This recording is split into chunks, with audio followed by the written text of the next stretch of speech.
एक छोटे से गांव में मीरा नाम की एक दयालु महिला रहती थी। हर दिन वह छोटे छोटे उपहारों से भरी टोकरी लेकर गांव में घूमती थी।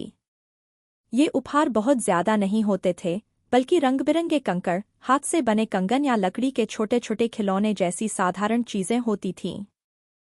गांव के बच्चे मीरा को बहुत पसंद करते थे। वे उसके पास दौड़े चले आते, उनकी आंखें उत्साह से चमक उठतीं। वे यह देखने के लिए उत्सुक रहते कि उसने उस दिन उनके लिए क्या क्या छोटे छोटे उपहार लाए हैं। मीरा गर्मजोशी से मुस्कुराती और एक एक करके उपहार देती, और बच्चों के चेहरे खुशी से चमक उठते। एक दिन रवि नाम के एक जिज्ञासु छोटे लड़के ने पूछा, मीरा आंटी, आप हमें ये छोटे छोटे उपहार क्यों देती हैं? कुछ बड़ा और आकर्षक क्यों नहीं?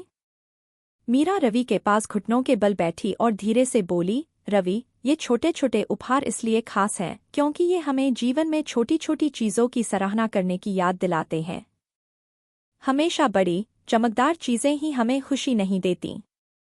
कभी कभी ये छोटे, सरल पल ही होते हैं जो सबसे ज्यादा मायने रखते हैं। रवि ने एक पल के लिए इस बारे में सोचा और फिर मुस्कुराया। उसने महसूस किया कि मीरा के उपहार प्राप्त करते समय उसे जो खुशी महसूस हुई, वह केवल उपहारों के बारे में नहीं थी, बल्कि उनके पीछे का प्यार और विचारशीलता थी।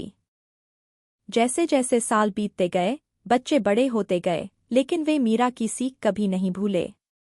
उन्होंने छोटी छोटी चीज़ों में खुशी ढूंढना सीखा, एक सुंदर सूर्यास्त, एक दयालु शब्द, या किसी दोस्त के साथ साझा की गई हंसी।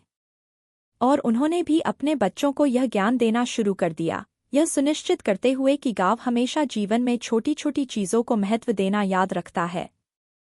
सुधा मूर्ति कहती हैं कि मेरी 2 पोतियां हैं, और जब मैं उनसे मिलती हूँ तो मैं उन्हें छोटे छोटे उपहार देती हूँ क्योंकि मैं चाहती हूँ कि वे जीवन में छोटी छोटी चीज़ों को महत्व दें।